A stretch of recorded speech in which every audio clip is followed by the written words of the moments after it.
Subject: Employees Provident Fund and Miscellaneous Provisions Act 1952. Extension of Provident Fund benefits to contractors, employees working for Port Company Limited regarding. The Regional Provident Fund Commissioner addressed a letter dated 4th October 2000 to the President, Port Company Limited, stating that there are several employees working for Port Company Limited under various contractors who were not getting Provident Fund benefits, and as per the Act mentioned above, it is the responsibility of the principal employer to ensure the Provident Fund benefits are given to the employees, including the employees engaged by the contractors. He also stated in his letter that as per rules in force, the contractors are not to be given a separate Provident Fund code number in view of the fact that the principal employer has the responsibility of remitting the Provident Fund contributions in respect of the contract employees. He therefore suggested that the Port Company Limited may obtain a Provident Code number from the Provident Fund Office, Vizag, so that the Provident Fund remittances of all the contract workers working for Port Company Limited can be remitted regularly in that Provident Fund Code number. It is on this my opinion is sought regarding the further course of action to be taken in the matter.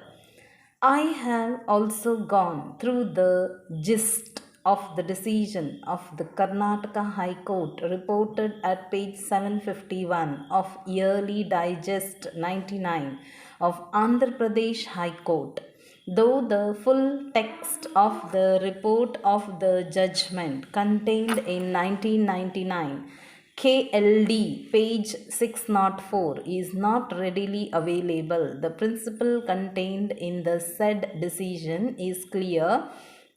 from what has been reported at page 751 of the Yearly Digest. In this judgment, the Karnataka High Court held that the primary responsibility of collecting Provident Fund contributions from the employees and paying them to the Commissioner is that of the principal employer and not that of the contractor. Therefore, any contributions collected from the employees have to be credited into the code number of the principal employer, whoever collects the same from the employees. This judgment was rendered in the case of workmen of Bharat Earth Movers Limited versus the management of Bharat Earth Movers Limited and others. There is another judgment of Madras High Court reported in 1999 in bracket 1 MLJ 350 in a matter arising between Ujjwal Transport Agency versus Union of India, wherein the Madras High Court held that non-payment of Provident Fund contributions by a contractor on behalf of company amounts to default under section 14 subclause B of the Act, and furnishing of code number of the department is not a precondition to pay the contribution. Both these decisions make it clear that the code number has to be obtained by the employer for remitting the Provident Fund contributions. So far as this proposition is concerned, there cannot be any dispute for the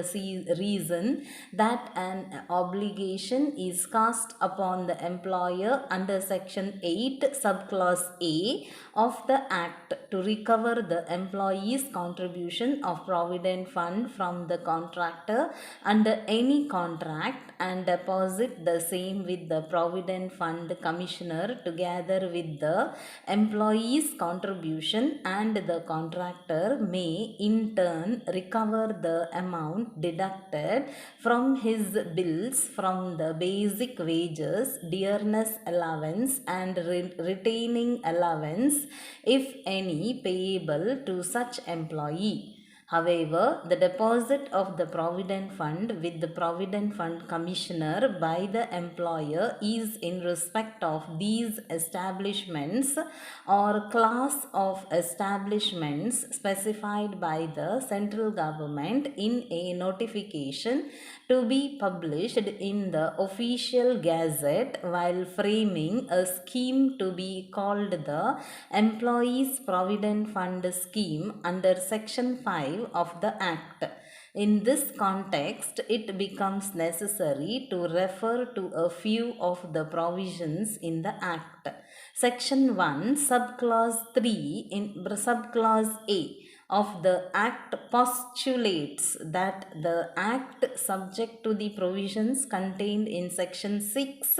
applies to any other establishment employing 20 or more persons or class of such establishment, which the central government may by notification in the official gazette specify in that behalf. The Act does not contain the definition of an establishment, though a factory and industry are defined. Appropriate government is defined in Section 2, Subclause A as meaning the central government in relation to an establishment belonging to under the control of the central government or in relation to an establishment connected with the railway company, a major port, etc. Section 5 contemplates to